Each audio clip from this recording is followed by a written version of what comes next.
what you don't want to do is be opening up an OnlyFans account at 67. Because you gotta have the money. Next thing you on OnlyFans. That's a visual. That's 67 years old, open up an OnlyFans because you need some money. That's a visual I didn't need. Yeah, bro. Nah, I'm gonna pass on that.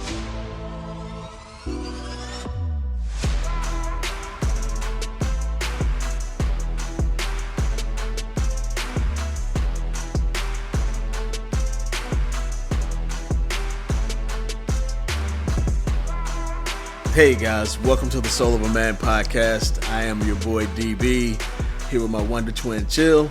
Chill, what's good, brother? I got it, brother. Hey man, Happy New Year to you. Happy New Year to you as well. I'm excited about it. Yes, Happy New Year to all of our listeners and viewers out there. It is 2024. God has granted us another year. Hallelujah. Thank you, Jesus. Yes, I'm so thankful for that and so grateful. Also grateful, man, and thankful for what we have coming up in this year, 2024. We are actually introducing what I would consider a topic for the entire year. But before we do that, man, I have a question for you. Yeah. And this is probably catching you off guard. It is. Do you make New Year's resolutions? And if so, why? And if you don't, why not? I don't. Okay. And I don't because I have historically not followed them through. So have opted out of making resolutions. In recent years, I've set some goals for myself, more so than the resolutions. And and even in those cases, haven't hit all of them. Like, in the case of last year, man, set some goals for last year. Life jumped in the way of some things that had to push some of those goals off. Got through some of them. And again, just life circumstances just changed some things that didn't allow me to complete some of those goals. But what about you? Yeah, so for me, I do not make New Year's resolutions. Very similar to yourself. Mm-hmm. I've tried it in the past, failed miserably, Right. and realized that resolutions tend to end up lies. You say, I am going to, and not only that, I think resolutions tend to be very lofty, and they're not granular enough for me. Right. To say I'm going to lose weight in 2024 without having a plan, a desired weight loss, number, and any of that is ridiculous. Yeah. So I set, like yourself, I set goals. Mm-hmm. Oddly enough, my wife and I, a lot of times we'll get together before the end of the year. We'll take a day off work. We'll go to lunch after kids are at school and daycare.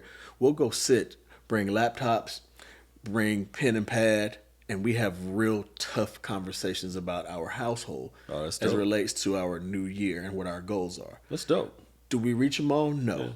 Yeah. Goals are really fluid anyway. Mm-hmm. And just like in business, there's some things that can change and shift your goals. And that's why I rather do goals than resolutions. Right. But yeah, man, we get together, we sit and have really tough conversations with each other. Yeah. Conversations as it relates to each other personally. Yeah. What do I need more from you? Right. Right. What she needs more of me from. And it could be anything as simple as, I won't say simple, as much as sex. It could be money. It could be affection. It could be anything. Yeah. Those are our personal ones. Yeah. And then we have a business meeting about our household. Right. What's our goal for savings? Yeah. What's our goal for travel? Mm-hmm. What's our goal for our kids? Yeah. So yeah, man, we sit down at the end of every year and we kind of put those together. And then the other big thing is, and we didn't do it this past year, is we typically have midway check-ins. Mm-hmm. Whether they're quarterly or semi-annually, we'll have a check-in. Yeah. And those check-ins allow us to see how we're trending to goals. Yeah. Just like business. Right. Right. I mean, I think one of the worst things, man, is that for someone to give an annual review and you haven't told the person what they've done wrong or right all year. Right. Now it's review time. You shaft them out of a raise Yeah. because you haven't managed that person properly throughout the whole year, but now you want to do an annual review. Right. That's the dumbest thing I've ever seen. Yeah. So Yeah. my thing is set goals in the beginning of the year, have quarterly or semi-annual check-ins, Yeah. and see how you're trending. So that's what we do. So Right. yeah, I don't do resolutions, but I do goals. Yeah. And it's funny. I think I told you this. One of the goals from going into 2023 was to get this podcast launched. Yeah. And my wife was like, I don't understand. Why is it a goal for the family? I'm like, because it's going to take time away from the family. Hopefully, at some point in life, we're going to monetize this, which will have a positive impact on our family. Yeah. So she's like, it makes sense now, and we pulled the trigger on it. We got it Right. rolled out, and there's some other things that we did, and there's some things I frankly and quite honestly didn't do. Yeah. So they fall into the list for the next year. Right. Or if I say, all right, this really didn't make any sense anyway, I scratch it off. Yeah. So yeah, it's a long way of saying I don't do resolutions, I do goals, man, and yeah, it was just a curiosity question for me. Yeah. Well, no, I mean, just in what you said, it's a lot to unpack. Yeah. But I'll just key in on the family component of that, and the family goes, and the fact that you and Janelle sit down and do that together. Yeah.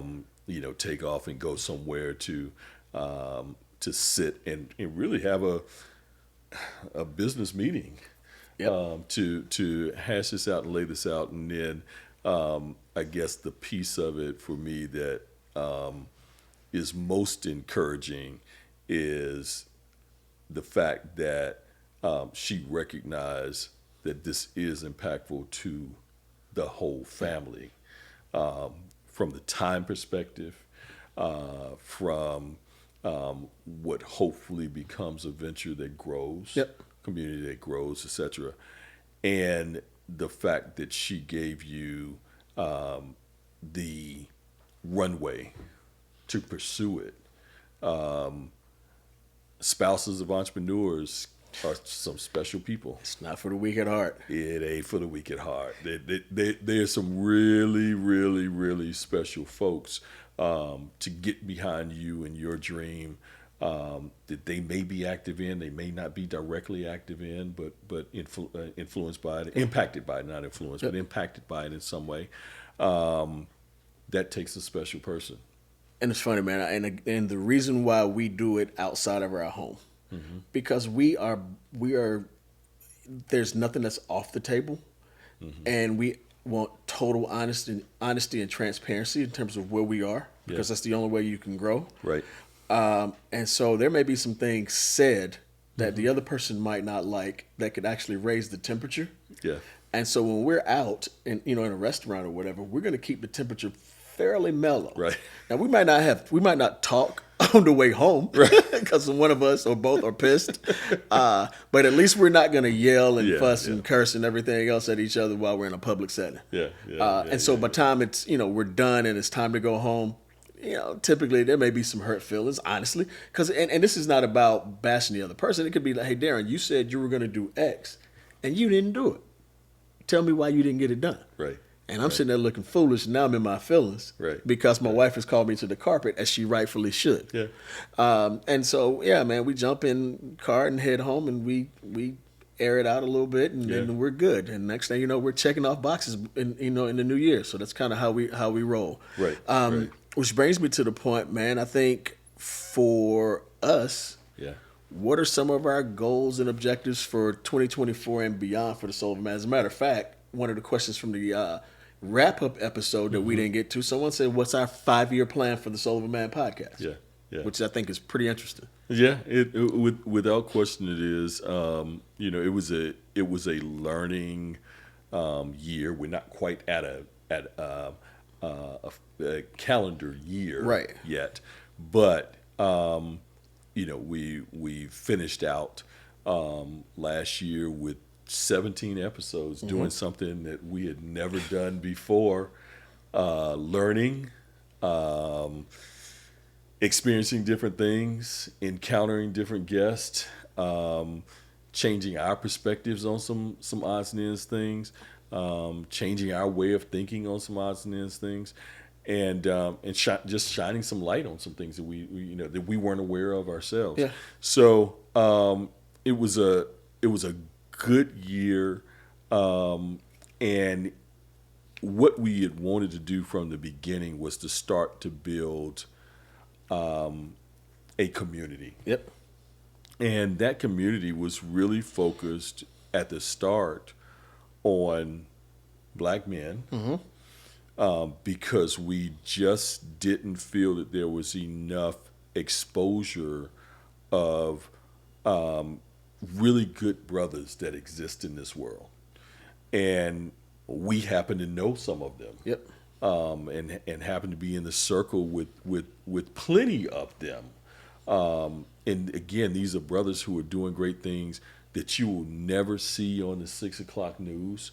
Some of them doing great things in the community. Some of them doing great things in their careers. And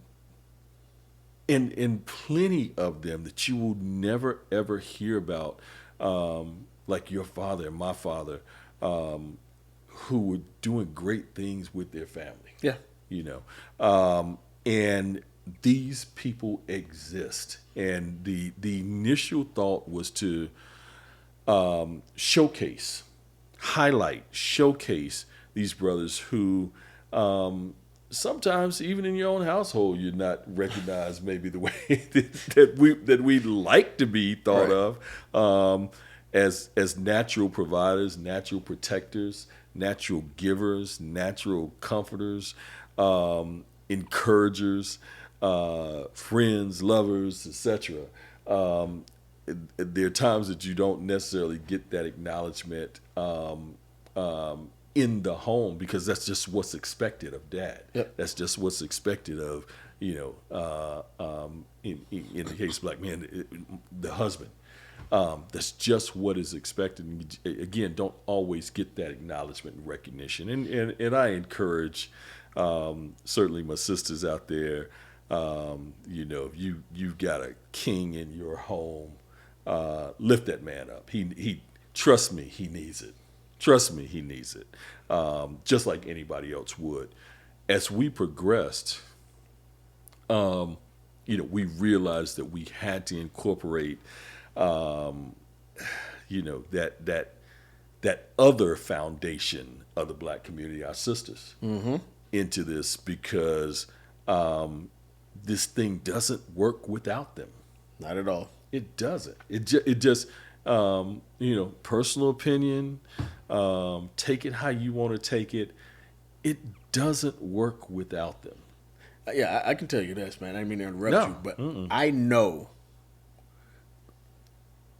my household does not work without my wife. Yeah. She is as important to my household as I am. I mean, she works just like I do. Yeah. Yeah. But then she has time to nurture 2 kids. Yeah. Has time to nurture a husband. Yeah. Then she has 2 bonus kids that are, adults, but they still, when they come see us, they require her time. Yeah. So my older daughters. So I know our family dynamics would not work without her. Yep. So she is, and you're right. I think we had to include the sisters as a part of that. Yeah, and we in going through this process, we didn't talk about it in the wrap-up show, but in going through this process, we have witnessed over the past year or more, this disconnect that continues to bubble up, and become more and more and more prevalent between black men and black women. We said that we didn't have any interest in doing a relationship podcast, because they're out there, and that wasn't our focus. It was impacting our community in a different way. But in the process of starting this community, in order for those communities like this and platforms like this to grow, you have to share, you have to like, share, and subscribe. It sounds cliche, and it's just something that goes hand in hand with social media. But in order to grow platforms of this sort, you have to do that, and we would like to at some point figure out how to monetize this so that we can do even more. Yep. It's not about personal gain as much as it is giving back to the community. And we've seen examples of friends of ours who do this in a big way. Some folks, I'm shout them out. Some folks that we went to school with under the name of Aggie Gents. I'm blown away by what they've been able to do in regards to giving back in scholarships and other things, and we'd like to do the same sorts of things. Yep. But with that comes monetization, Yep. and so that certainly is an aspect and a goal. But want to grow this community into a substantially sized community. The other focus at the beginning was that it was for folks who were really our peers. I'm 58, you're 57. We'll both be another year older a month from now. So we're closer to 60 than we are 55. And but the focus is still this peer group. And as we delve a little bit deeper into this conversation with this episode, you'll understand that our reach goes older and it goes younger. Yeah. In what it is that we're going to be focused on in 2024 and beyond. Yeah, no, I think you're right. It's and speaking of being a year older, so by the time this airs, we'll be in the month of January. Yeah. So we both have birthdays this month. Yeah. You in the middle of the month and me at the end of the month. Yeah. What, 15th? 11th. I'm sorry, 11th, and I'm the 31st, so Yeah, 20 days yeah, apart. Yeah. So yeah, man, it's God willing. Right. We'll both have birthdays this month. Yeah, yeah, Be another yeah. year older and hopefully another year wiser, Yeah, I would say. yeah, no doubt. As far as objectives and goals for the year, I mean, I think you just nailed it. To continue to build community. Yeah. And in doing so, and I think you may have heard me say this on the last episode, that we challenge you to find another podcast, honestly, that holistically is that will help heal the community as much as this one. Yeah. And I think our kind of theme for 2024 it encompasses that. Yeah. When you really think about it. Right.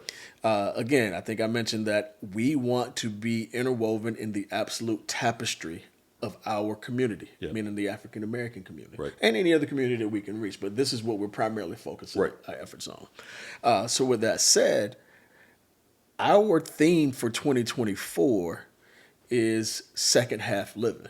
Yeah. And I know some people are like, okay, what do you mean by second half living? Exactly what does that mean? Yeah. And it's funny, when we started talking about this many months ago, Yeah. you questioned me in terms of what about this. I can't take full credit for it. It's a conversation I had with my brother many years ago. Okay. But it was more around health and wellness. Yeah. What I said is, all right, well, let's look at it from a health and wellness perspective, surely, and certainly, but let's look at it a more holistic approach and through a bigger lens. Right. Right. You and I were having a conversation one day. Yeah. And we were talking about the podcast as usual. Right. And what is it that we can hang our hat on as two podcasters two content creators doing this Soul of a Man podcast. Right. And I said to you, Chill, let's hang our hat on second half living. And you're like, explain that. And I essentially said to you that if you look at a lot of people, some are even our peers, Yeah. a lot of us are existing. Yeah. We're not living. Yeah. And if you're 50 years old or 55 or 60 and you're not living and you don't know how much time you have left on this earth, then you're doing yourself a huge disservice. Yeah. Just jump in 1 second. Don't lose your thought. I'm coming through that existing period. Yeah. Many of us are. I've been there. Yeah. and don't want to stay in it. Yeah. I mean, why spend the rest of your time and we don't know what that time looks like? Right. Just existing. Yeah. And not living. Yep. So we decided to, all right, let's roll out second half living. And it's funny how we came up with this and talking about it. Many people, and I've had some friends when they turned 50, they were like, yo, man, I'm 50. This second half, I'm killing it. And this second half, bruh, Halfway there. I'm halfway there. And I'm looking at them like they're crazy. So, here's my brain. Right. You got to forgive me, but I got to say it how I'm thinking it. Yeah. So, nigga, you meant to tell me you're going to live to be 100? Is that what you're saying? Because if you're telling me, man, this second half, I'm going to kill it because the first half is you just turned 50. Right. You assuming that you're going to live to be 100. Yeah. And let's just say you do. Mm-hmm. Let's talk about quality of life. You got to factor that in. Yeah. Yeah. You can't do the same. I have a grandmother who's 96 and she's still alive. Yeah. My father's mom, my paternal grandmother. Mm-hmm. I have an uncle, my mom's only living sibling, who is 91. Mm-hmm. They're doing great. Yeah. They're doing great, but they can't do what they did at 50. Right. My grandmother doesn't drive anymore. She just stopped a few years ago. My uncle, who's 90, 91, he still drives. Right. He still cuts his grass. Yeah. He still does a lot. Wow. He would be hanging Christmas lights if it weren't for my mom telling him not to get his ass on the ladder. That's exactly what she said. Do not get on the ladder. Right. Is what she told him. Yeah. I say all of that to say, even if you live to that age, your quality of life is going to be different. So Absolutely. help me understand how you can't wait to get in the second half at 50. Yeah. Then if you look at the studies from the Center of Disease Control, the CDC, the average life expectancy, so your mortality rate is about 72 years old if you're a man of color. Yeah. So realistically, if you want to look at this thing from a chronological standpoint, Right. you're in your second half at about 35 to 37 years old. And that 72 is not taking into account societal components Right. that we deal with as black men that have nothing to do necessarily with our health. Right. So again, let's think about it. If all is good and all is equal, you might live to 72, you might live to 75. And granted, Americans are living longer with the, continual advent of medicine and technology and things of that nature. Right. But again, you don't know. Yeah. So according to the CDC, we're meeting down basically at 60 years. I got 12 years. Well, that's what they tell me. Again, only God knows. Only God. But here's what I can tell you. Yeah. We don't know how much time we have left, but we can control how well we live while we're here. Absolutely. And hence the reason why we came up with second half living. Absolutely. And it's not just a chronological thing. Yeah. I think you can be in your second half on a number of things, spectrum. If you think about, to me, if you lost your first job due to layoff or whatever at 30, 32, you're in the second half of a career change now. Yeah. Because you've never experienced this before. Right. Let's say you lost a parent, as we both have. Yeah. That puts you in the second half. Yeah. Because now you're spending another part of your life without that parent or those parents that you lost. Yeah. And just coming out of trauma. Coming out of trauma. Yeah. It's another type of second half. If you are going through a divorce. Yeah. Another type of trauma. Another type of trauma. Another type of second half. Another type of second half. I remember I was on another podcast a couple years ago. Yeah. Best friend and another really good friend had a podcast. Yeah. And which is something else that kind of sparked this second half to me.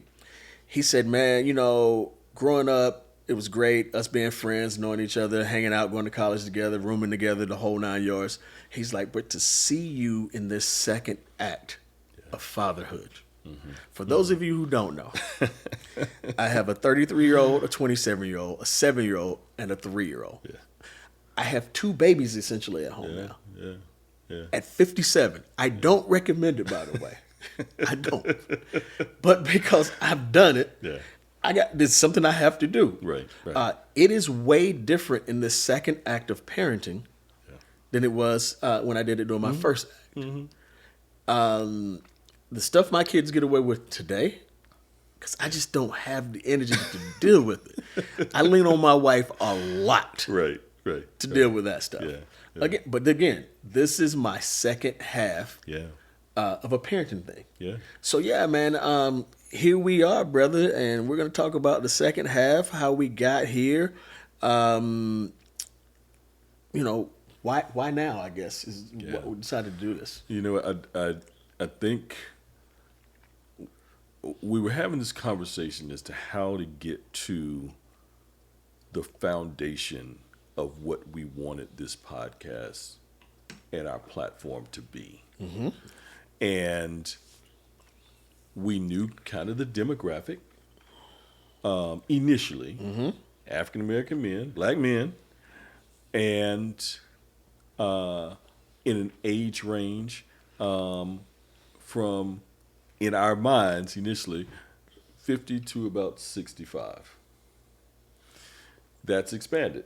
Yep. The more that we talked, and as you just mentioned, Darren, I went through the same experience with my high school friends, as obviously we all turned 50 years ago, same year, Yep. and all of these posts started coming up on Facebook, one after the next, after the next, after the next.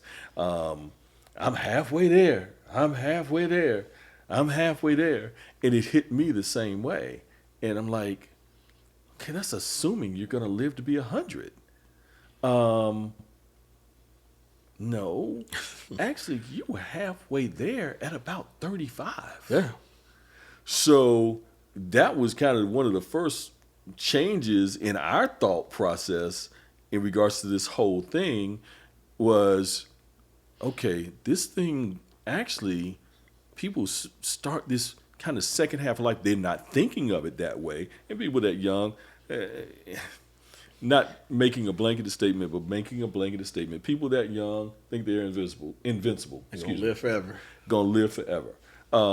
They're about like teenagers in that regard. That I'm not of old age, and I'm gonna live forever. So immediately the demographic that we were looking at pushes back to mid-30s. Yep. And then because we're living longer, it pushes really until. Yeah.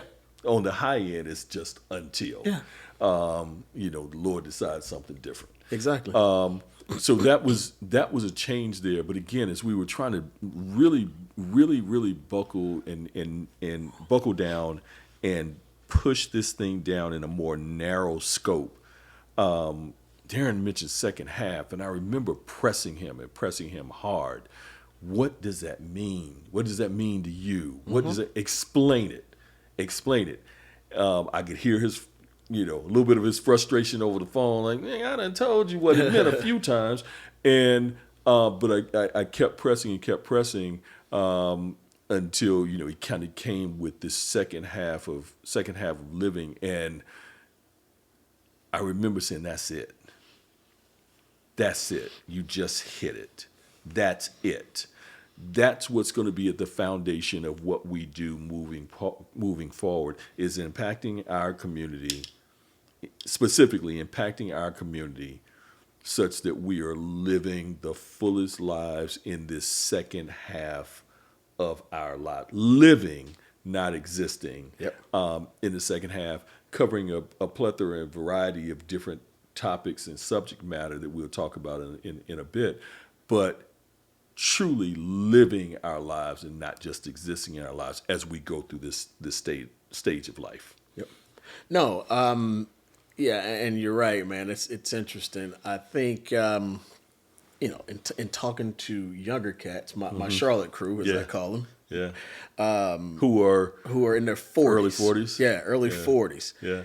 The look on some of their faces when I had that conversation with the second half, about the second half with them. Never thought about it? They never thought about it. Yeah. Which leads us to a lot of the topics that we will be looking to cover, just a few of them in 2024. Don't want to give them all away, but just want to share some high level and put some context around it and the reason why. And a lot of this stems from conversations, lots of conversations that you and I've had. Yeah. Like, for instance, 2024, again, this goes back to the New Year's resolution thing, but we want to lead it off with talking about health. Yeah. And I'm not telling anybody to get a gym membership. I'm not going to get one. I'm not going front. But they're packed on January 1st. Yep. And they're empty on February 1st. On February 1st. Yep. Yeah. So that's not a resolution that I'm going to say anybody should do, but we are going to focus on health. Yeah. If you remember our very first guest, Ray Trapp, we talked about him in our wrap up. He had a health scare. Crisis, yeah. Yeah. that he would not have known because he refused to go to the doctor Yep. until it got to the point where he had no choice. Right. So we're going to actually have medical professionals on our show. Mm-hmm. Hey guys, this is DB with the Soul of a Man podcast. Hey, we really appreciate you guys rocking with us all these months. The feedback has been amazing. We hope to continue to bring you amazing content. We need a huge favor from you though. We need you to like. I think that like button is somewhere right here. We need you to share. I think it's right here maybe. And we need you to subscribe. Come on guys, keep rocking with us and share this content. And we want to reach millions. We appreciate you. To talk about both health amongst black men, the health issues amongst black women, what we can do to keep ourselves healthy and whole, because we need each other here, and we can't be the best that we can be unless we're healthy and whole. Right. So we're gonna have healthcare professionals. Yep. We're gonna have fitness instructors. Or trainers on the show to talk about what we can do to keep moving. And one of these, what I consider healthcare professionals or trainers or personal trainers, would be my brother. He and I have conversations all the time about, and he's a certified movement coach. Yeah. And what he focuses on, I'd never heard of that until. Certified movement coach. And what he focuses on is movement. And because a lot of us are sedentary or stationary all day, Right. at our desk, behind our computers, whatever. And so all of a sudden you stand up and the back doesn't feel the same. The knees kind of don't move the same. These joints and these aches. He'll talk about how to do movements that help all of this. Yeah. Bro, one of the things that I trip on the hardest is season ticket holder to A&T football games. Where my seats were this past year it was in row R14 or something, so not too far up. I'm sitting there and I'm watching people climb them stairs. Struggling. Bruh. Yeah. Struggling. Yeah. And these weren't all older people. Yeah. These were people, some people say we're old, but these are people our age and younger. Yeah. I'm like, this nigga done have, this brother done had a knee replacement. You can tell he walking up, he done had a hip replacement. Yeah. And I'm like, bro, they struggling to get up these stairs. Yeah. And as my brother says, bro, that's because we don't move. Yeah. And so, again, we'll have someone like him on the show. Yeah. And then we're going to focus on nutrition. Yeah. That's big, man. Come on. How much junk do we put in our systems?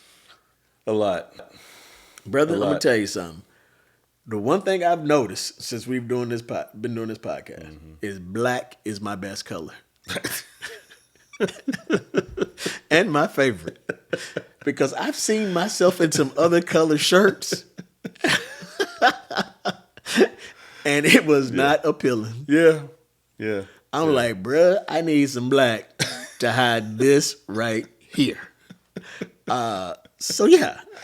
when it gets to the point where vanity kicks in and you buying some man Spanx, bruh, and they don't work, you got a problem, bruh. You got some issues beyond. Yeah.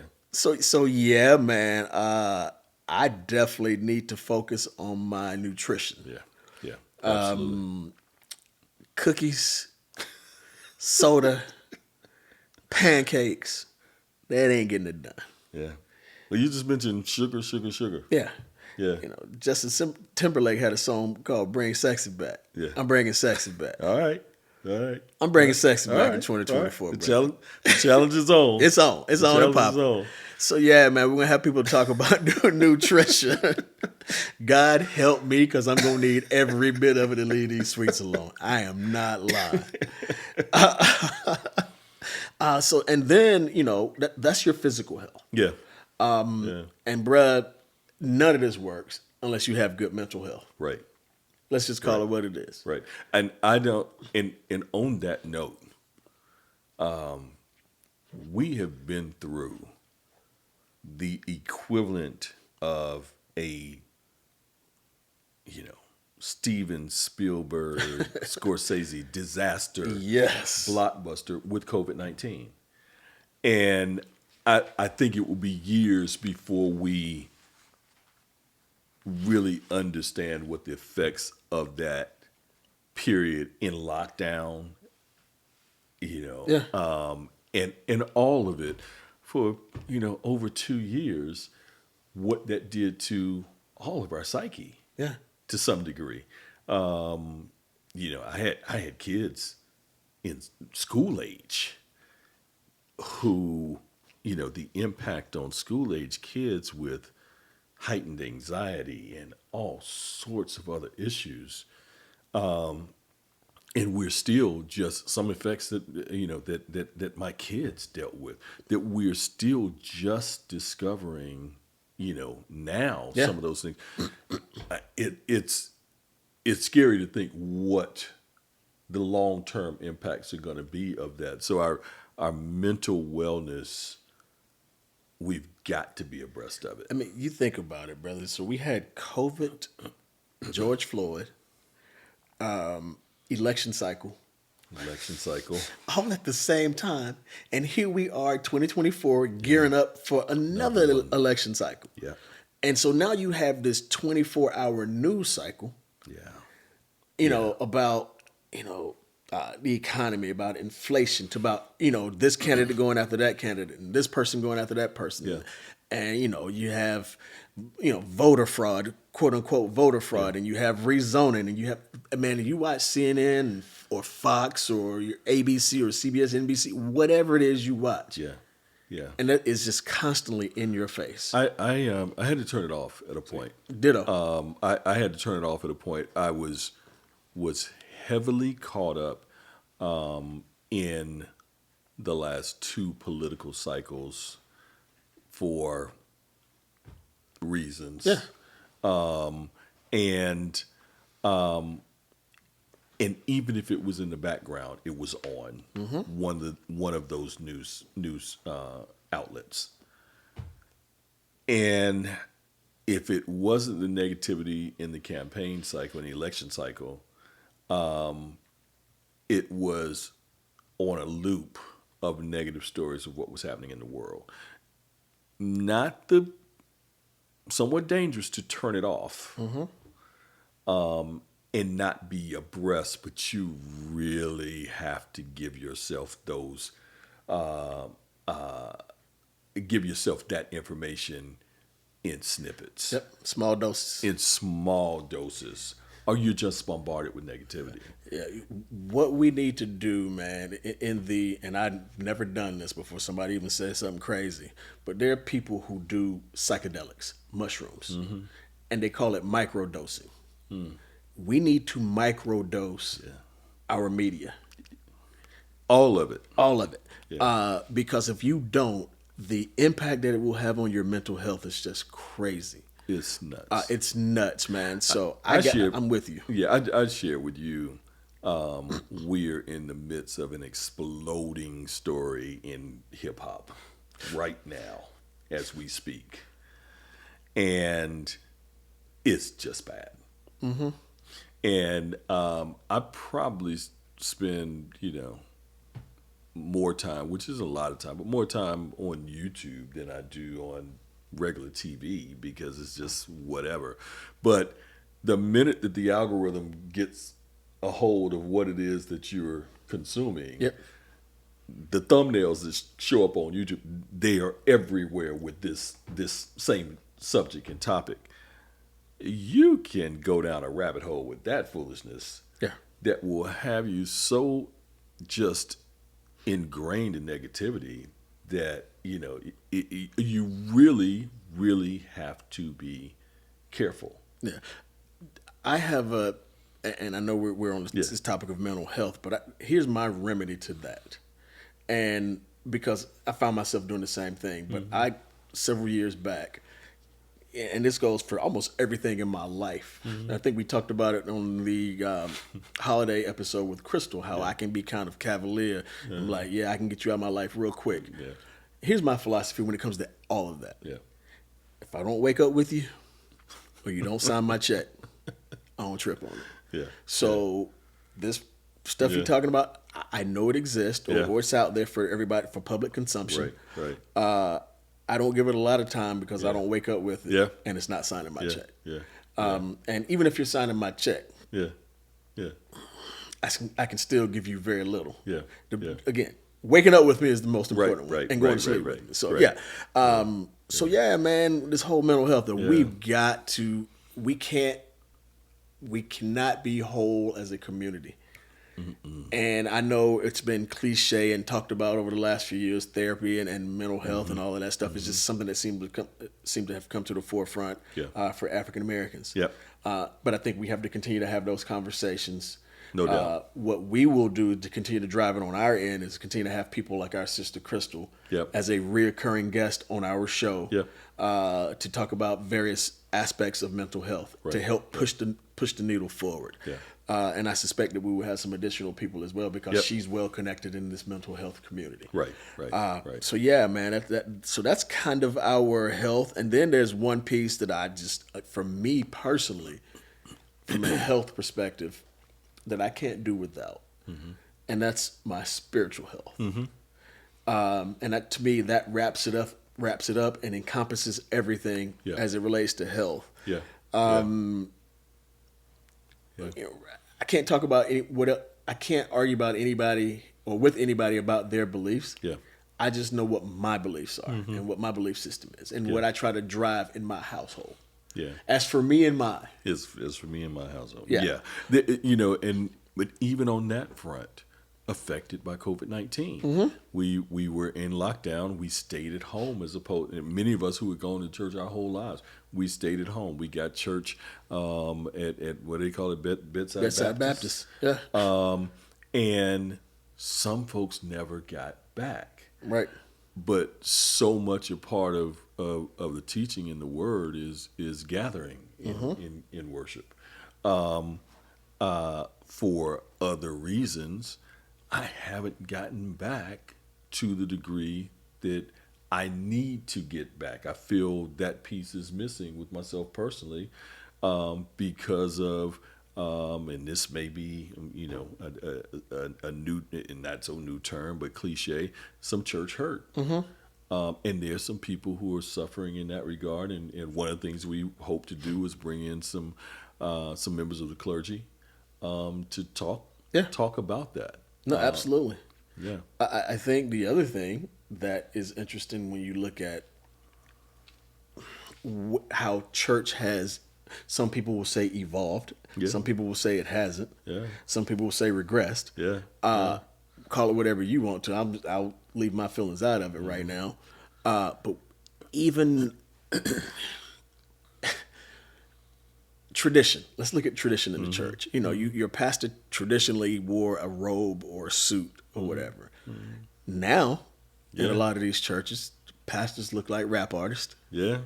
I ain't knocking it. Whatever. Right. Do your thing. Right. Pastors, it's gonna be tough, bro. Sometimes they dress effeminate. Yeah. Yeah. This probably ain't gonna make some folks happy. I'm just calling it what it is. Yeah.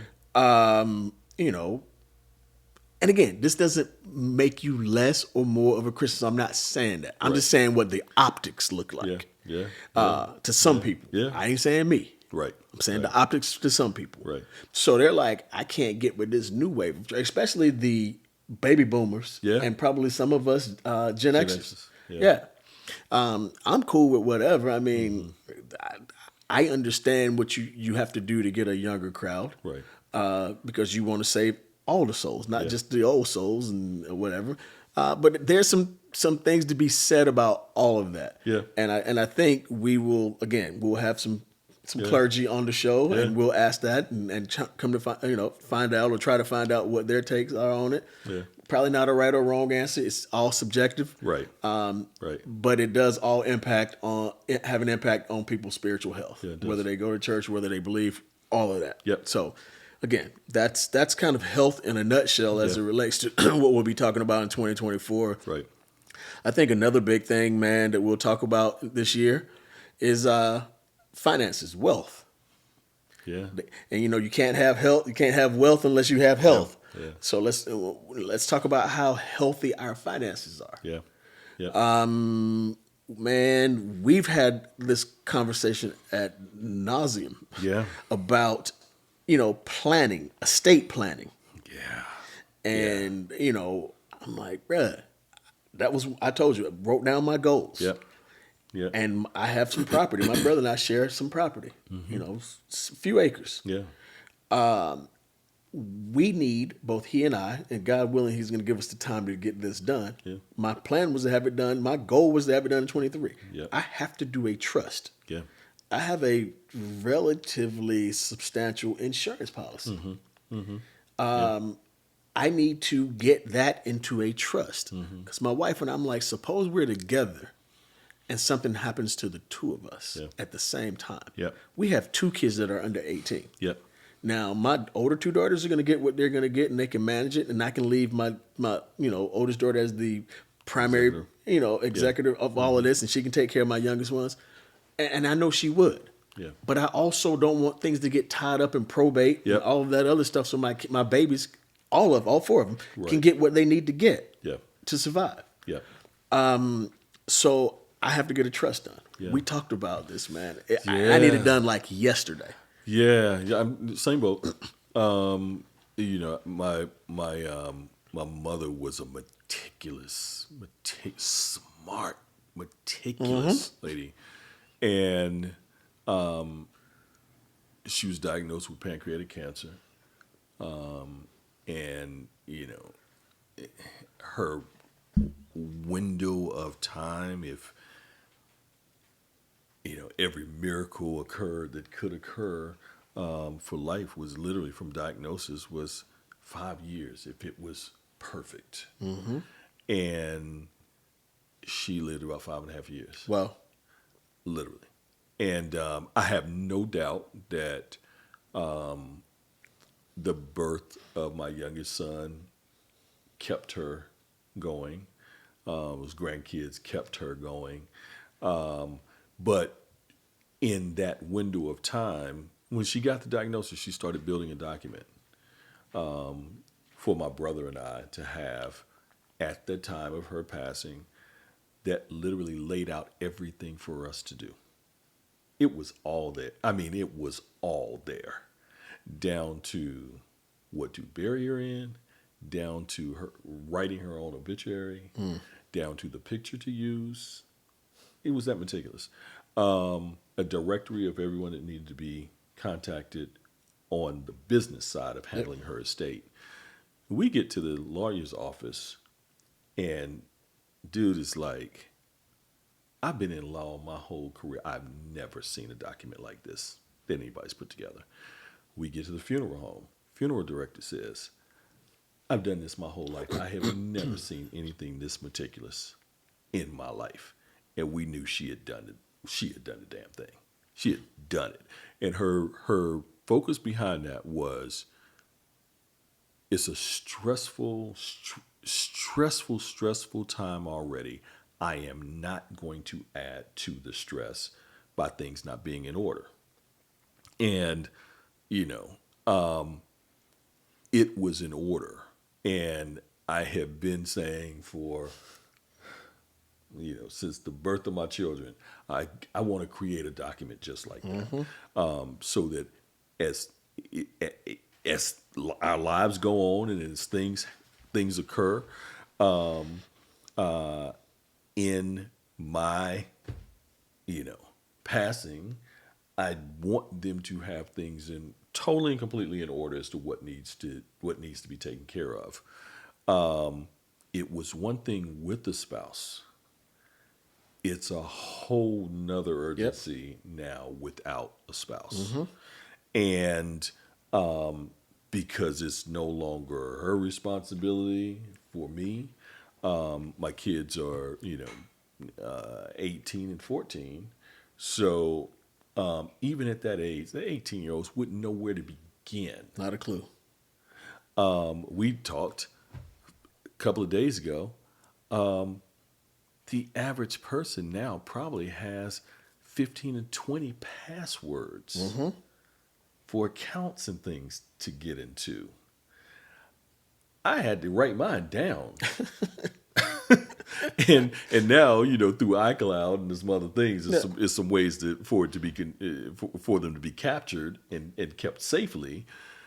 I can't keep up with 20 in mine. I said the average person probably 15 to 20. I probably have 30 different, 30 various accounts with passwords and such. Someone trying to figure that out would have a time. Granted, law firm can go through it and get it done. Yeah. But just getting trust in order, or will, if you so choose. They are things that, unfortunately, in our community, we don't do as much as we need to. We don't, man. And I don't know that people even realize that there are different types of wills and different types of trust. You're talking about irrevocable trust. Yeah. I mean, I don't think a lot of times it's because we historically have not been educated on that kind of stuff. Well, finances in general. Yeah. I mean, Yeah. let's think about it. For us, our parents didn't really talk about finances a whole lot. They've told me when they didn't have money. Yeah, right. That was pretty much the finance conversation. Yeah. I ain't got no money. Yeah. And so I think it's gotten better. Yeah. At, us talking about finances with our kids. Yeah. But man, I don't know that anybody wants to talk about their own mortality. Yeah. And then how to handle things. I think because when we start thinking about how to handle it, we start thinking about the inevitable, which is our end date. Yeah. I remember my father, this was well before he passed, he said, "Come take a ride with me. I want to show you your inheritance." I didn't want to go because it made me think about the inevitable. Yeah. I did not want to go. I did it. We walked this property. He pointed out things. And I'm like, man, he was so cool with it. Very similar to your mom, he had everything buttoned up. Yeah. Yeah. I remember having the key to his safety deposit box. I'm like, what the heck is a safety deposit box? But he had one. Yeah. And I'm the only one who had the key. Yeah. Yeah. When he passed, I had to fly back home after everything was all said and done to get in the safety deposit box because his will was in there and a bunch of other documents. Yeah.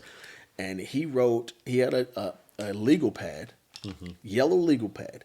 And my dad had a lot of stuff as it relates to cars and trailers and auto stuff because he's taught auto mechanics. Yeah. And so he wrote out on this list for my stepmom what everything cost. And don't sell this below this. Yeah. Yeah. He wanted her to get rid of all that stuff that he had. Right. So sell this car at this price. Yeah. Sell this car hauler, this trailer at this price. Sell this truck at this price. Right. Bruh, to the penny. Yeah. Yeah. Yeah. She unloaded all of it to his wishes. Yeah. Even when he was sick, I walked into his house to see him. On the door, he didn't have it on the refrigerator. On the front door, he had something hanging up, and it was in his handwriting. Lee Funeral Home. Because he wanted it to be right there because he knew he was going to pass at home. Yeah. He was in hospice. Yeah. Yeah. And I'm like, damn. I mean, he thought about everything. Yeah. And so we get to this second half. Yeah. And this is where my younger friends start tripping. Yeah. Because I'm like, yo, you're in your second half. So if you're 40, your end date could be 45. Do you have this stuff together for your family? And they're like, whoa. Yeah. Because I think we all think we have time. Yeah. Yeah. When we don't know Right. how much time we have. Right. And Right. I'm guilty as charged, brother. And so with that said, we're going to bring on the show, wealth managers to talk about retirement planning, to talk about life insurance, which is another topic. And this is the one that gets me. Cameron. I'm tired of fish fries. Tired of GoFundMes. If you can afford to get your nails done, if you can afford to buy J's, if you can afford to do a whole lot, you can afford to buy some life insurance to bury your black behind. Yeah. Yeah. I'm sorry. Yeah. Parents, get life insurance on your kids. Yeah. We don't want to think about that. I get it. We Right. don't. Right. But we need to do it. Yep. And so again, we'll have someone on the show to talk about the importance of insurance, man. Yeah. We hope to bring our brother Eric back to talk about estate planning. This is what he does in his legal law practice. Yep. He talks about wills and estates and trust. Yeah. And I need to call him Yeah. myself. So yeah, man, that's a big one. Yeah. Again, we've had hours of conversations around this because it's kind of important. I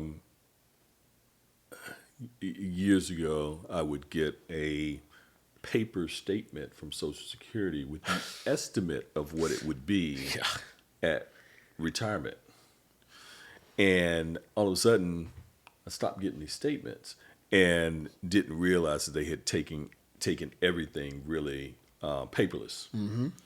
And when I went into my account to try to get into it, had difficulties getting into it during COVID. It was as far back as when they had stopped with the paper, probably before then, stopped with the paper, and I couldn't get into the account. And every office in the DMV would not let you come to the office. Wow. So I couldn't get in to check it. So it came back up in one of my to-do list of things a few weeks ago. And I got in, and I remember immediately calling you saying, you need to go on to www.ssa.com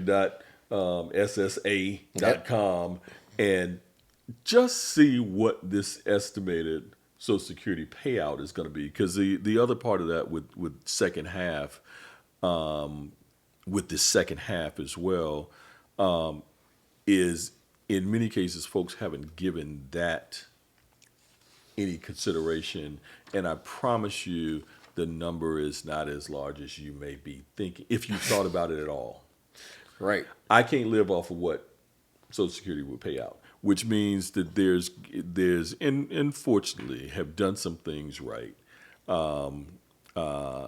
in planning for that, in planning for retirement.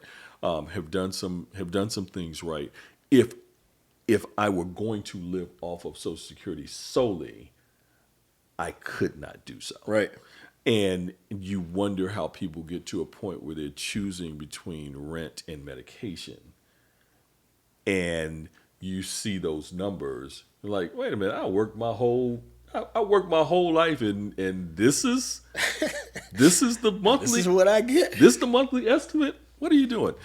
So, again, the hope is that some folks have put some things in place and have done, have saved, have made some good investments. And I can say that I've done those things. There's still some planning that has to come into play when you're talking about your retirement. And so I'm really excited that we're bringing that piece forward. Exactly, man. And what you don't want to do is be opening up an OnlyFans account at 67. Because you got to have the money. Next thing you on OnlyFans. That's a visual. That's 67 years old, open up an OnlyFans because you need some money. That's a visual I didn't need. Yeah, bro. Nah, I'm gonna pass on that one. Man, you gotta have some fun with this. Yeah, you got to. But no, man, you're absolutely right. There's a lot in terms of retirement that we need to think about. Yeah. There's some old crap moments. Some things that are simple as managing, your spending. We talk about purchasing homes. Next home I purchased, man, because we were trying to move back to Charlotte before it's all said and done. The housing prices are still ridiculous. There's still no inventory in Charlotte. Yeah, same here in Greensboro. But that's my last crib. Let's call it what it is. Yeah, my next one is my last one. And chances are, I ain't gonna never pay for it. You think about it. Yeah, 30 years. Yeah, Come on. Yeah. Now, this is what my wife and kids and they stepdaddy gonna have to worry about. Chances are. Right. So I hope that Negro got some money, because I ain't gonna be worried about it. It is what it is, man. I know people think I'm crazy, but I'm serious. I hear you. I hear And, you. unless my wife want to pay it off with some insurance money or something, that's on her. Right, right. But man, these are all the things we have to think about Yeah. when we talk about second half, and Yeah. I say that, and I make light of it just because it could be a heavy topic. Yeah. But to our younger viewers, you got time. Let's back up Yeah. chronologically, and if things work in the order that they should work, you have time. Right. Because it is never too late to start. Never too late to start. Yeah. But keep in mind, you don't know when that day will come. You don't know when it's going And you want to make sure you're setting your family up as best you can. Yeah. I said this to my brother earlier in the year. I don't know why black people argue about two things: weddings and funerals. I don't get it. It will tear us apart every time. Yeah. Weddings and funerals. Yeah. The funeral director for my mother, we get there, and again, he was the second one behind the attorney handling her estate. And he said, I've never seen anything in my life so well put together. Yeah. And he said, in fact, you and your brother working through this, carrying out your mother's last wishes in the way that you are. And I remember my brother asking him, it's like, do you see something different? He's like, oh man, I've had to call Greensboro Police Department. Yeah. For what? He said, folks in here scrapping. We will show out. Straight fighting at the funeral home. And I was like, really? He said, yeah, we've had incidents where we had to get GPD involved and to rip people apart. Don't want that. You know, who needs that? Yeah, Who needs that? your family certainly doesn't need that, No, man. no. And which kind of leads me to this next point, and we'll talk about this and probably close. I don't want to give up everything that we're going to be talking about. Second half I will say one more thing on this piece that we were just talking about. You didn't want to take that ride with your father. I did not. My mother puts this document together. It's a 4-inch 3-ring binder with everything that we needed. I got a copy. My brother got a copy. Her closest sister got a copy. And another sister got a copy. Wow. The second sister couldn't take it. Why did you send this to me? This is so morbid. Blah, blah, blah, blah, blah. My mother's was pretty cut and dry. Yeah. Like, send it back. She was like, I ain't got no time for this. Send it back. If you can't handle it, send it back. I am sick. I'm getting ready to check out of here at a point, probably sooner than later. It's fine. If you can't handle this, send it back. This sister has a copy. My boys have copies. We'll get it done. She had no tolerance for it, and I understand the reluctance, under coming to understand one's own mortality or being forced to think about your own mortality. Yeah. But she had no tolerance for us. Send the book. Send it back. Yeah.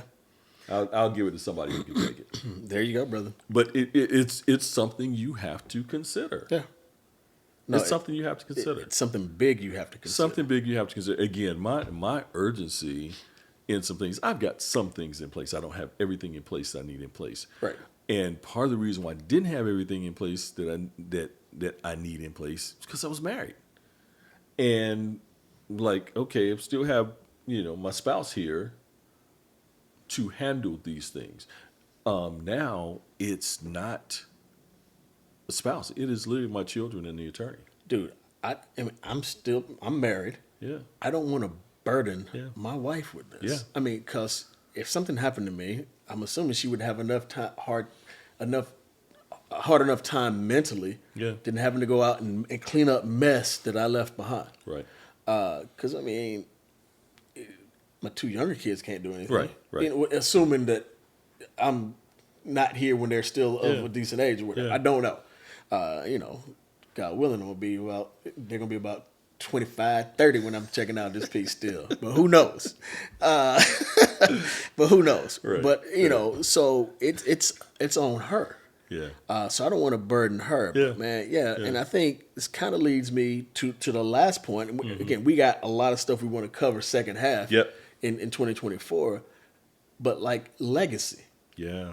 What does your legacy look like? Yeah. And it's when you're in your second half, it's time to start thinking about your legacy. Before second half, it was about me. If I was married, it's about her, me, her. Yeah. Probably more about me, which is why you go through what you go through. But now, it's about, all right, what do I want this legacy to look like? Right. Yeah. This podcast will be a part of my legacy because our shows will, unless they all of a sudden do away with YouTube and everything else, will live in perpetuity. Yeah. So what is it that I want my legacy to look like? What is it that I want to leave behind, not just to my kids, but to my community? What type of impact am I having? That's all stuff you kind of think about or need to start thinking about in your second half living. Without question, we met some time back prior to this show, and ran into a colleague of mine, Ethan Lindsay, and he's 25 plus years in the world of philanthropy. We hear that term, and we immediately think of old white men. Yep. And that's not solely what philanthropy is. And there are ways and means to get involved in philanthropic efforts that, quite honestly, like other segments of the community, can benefit the community and benefit yourself. Yeah. And our community is not one who knows and understands philanthropy. Right. And it's something else that I hope through this vehicle of the Solar Man podcast, we can expose our listeners to. No, good deal. Yeah. Well, look, man, we can bring it to a close on that. I'll say this again: Happy New Year to everyone. Yeah. 2024 is here. Excited about what the year has to bring. Yeah. Excited about what the podcast has to bring. Our goal is, again, to help you look deep into your second half living, because we want you to live and not just exist. Right. Again, as I stated in the beginning of this, I challenge you to find another podcast that is touching our community, the tapestry of our community, in a holistic fashion that we are. Yeah. And we think 2024 is going to dive even deeper. We're going to dive even deeper into that. So, Yeah. thanks for rocking with us. Absolutely. We're out. Absolutely.